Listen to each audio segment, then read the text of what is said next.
Thanks for kicking it with us on 96.3 Nation FM, where good music lives. My name is David Oyuke. And I am Mariam Bishar, hoping that your morning is going splendidly. We have to start the week off right, and we're doing a mental health check-in today. And of course, we have an amazing guest in studio with us. We have Mwenda. He's a creator, a podcaster, a fitness guy, just all-around cool person. And I wanted to ask him something really interesting about the state of like podcasting, especially when it's 2 or 3 men with a microphone.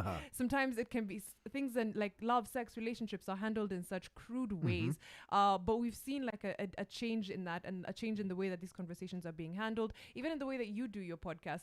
How did it get to that? Why did you decide, you know what, we're going to be in this space, but we're going to do things differently? Because at the end of the day, you know, outrage and that kind of talk, it gets views, it gets listens, mad, you know? And so it could have been so easy for you to just go let's be toxic way, but you decided to do something different. Yeah.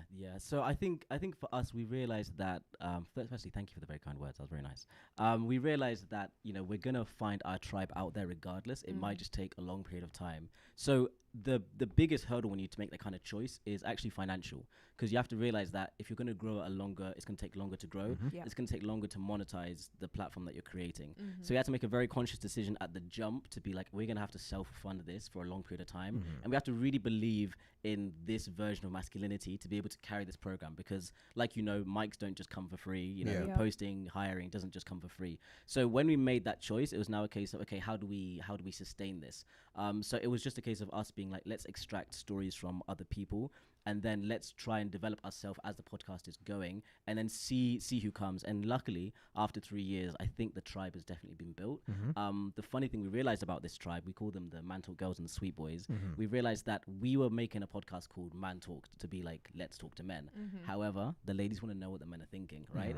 So when that happened, we said, okay, let's now have conversations with both genders. So when we're tackling topics like you mentioned, that you know, sex or relationships, because we had a positive conversation with women and we had positive relationships with them, we were able to go to places that other podcasts couldn't, because a girl would not want to go on another podcast and talk about things because they wouldn't feel comfortable. But because we created that space and invested it for a long period of time, we've been able to have episodes where we have people like over 25 come on and then talk about sex with us and our boy Georgie. And it's a very adult, very mature, very candid conversation, because the environment we created all those years ago has been sustained and the morals have been sustained. So when people come, they open up and you get the best types of conversations. So that's how we kind of structured it in terms of being able to tackle those issues.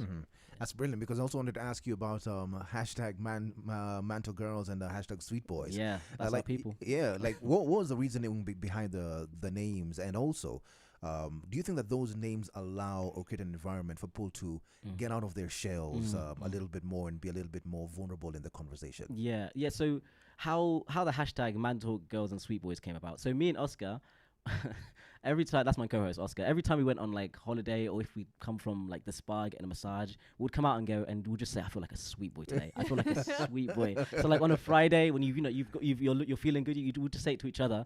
And I think we said it on Instagram live, right, on our page. We go live every Tuesday or Thursday, and we normally have a conversation, and then we said it on the live once, and then everyone's like, hey, sweet boys, and then we're like, well, let's run with this. It's working. So and also the idea of having that kind of word like sweet and boy and man in the same thing. It's that kind of oxymoron where people are like, wait, a sweet boy? Because it's what you call like a child. But these are fully grown men. Oscar has a full-on beard, and he's saying I'm a sweet boy.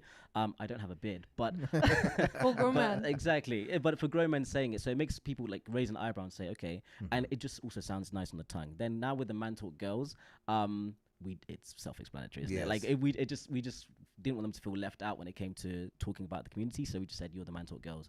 And honestly, they've actually carried the program even more than the guys, I'll be honest. Like the Man Talk Girls have been what spearheaded every conversation we've had. So that's how the names came about. Does part of you feel sad about that though? Like honestly. But do you know what it is? With the girls online, they're very loud. They don't mind sharing a post. They don't mind coming on the live. They don't mind commenting on the videos on YouTube. They're very vocal about their support, and they champion us day by day. But with the guys, what I realized is we follow, we listen, but in a quiet manner. Like we'll extract the value, but we're not going to repost. We're not going to really share. That's true. Yeah, exactly. So guys, if you're watching, please do that. By all means, Yeah. But then, so what happens is I bump into guys in real life, and then they're like, dude, I listened to that episode, and you said this, and I'm like, oh, so you are listening. So it's just a case of they're not as loud online, but offline, and also when it comes to passive listening, the guys are way more susceptible to that. But the ladies can sit down and look at us for like an hour on a screen, but then the guys don't really want to stare at a guy for another hour and a half, telling them how to live their life. So that's there's no data behind this. Yeah. This is just this is just what we've An surmised. educated guess. I Exactly. think I agree with that. I can see how guys would be like, I can listen, but I don't want to admit that I'm like watching two guys talk for like an hour and a half. Yeah. But I don't know where that comes from anyway. Guys have a lot to work on. But you've done a whole season now that you've recorded in London, and you've worked with Spotify in the last year or say. Yes, I would last say. year. What would you say is different about this season that's coming all the way from London that you've worked with Spotify? What's different about the guests, the content, and what's different about Man Talk? Yeah, so firstly, shout out to Spotify. They really helped us. So what it is, we've been doing this for such a long period of time. Like, the decision to make it without any support was a tough one. But through being consistent, I always encourage somebody trying to start a pod. Through being consistent over a period of time, platforms like Spotify, etc., they noticed that. So they had a cohort of young African voices, and we were part of that. So we're taken to SA. We managed to connect with other people, managed to connect with the Spotify crew and the team. So when we were now going to London, we had their support all in the system, right? So what we wanted to do is, if you've noticed with music, obviously you're very familiar with it, is there's been a massive shift to people enjoying African music in the Western world. Yes. So essentially what we wanted to do is just mirror that and say, okay, the same way music has done that, we want to do the same thing with podcasting, because we think there's a lot of African stories, narratives, voices, and opinions that even in the Western world, through diaspora, through just people curious about the continent, they would like to hear from us. So the goal of the London season was to have conversations with young, black, upcoming people, or even established people. So that was the whole premise of the season. Also, Oscar's there at the moment. He will be coming back.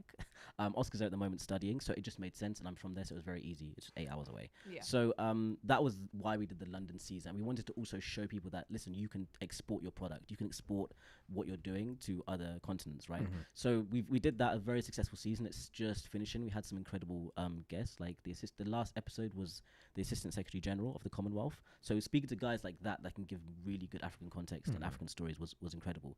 Now moving forward, the reason I'm coming and chatting to people is because we have another season coming up that's going to be back. It's like the homecoming season. So Oscar's coming back home. We've done what we did over there, but we want to come back and now talk to even more people within Kenya, because we are a Kenyan podcast that like start and finish, right? But we just want to be able to extract those voices and take them elsewhere. So we're coming back for another season. We're going to be talking to really, really interesting people. We've already locked a few in, and it's going to be a very, very fun season. Man, I can't wait for that. I can't wait to listen to what you guys have in terms of your conversation and everything.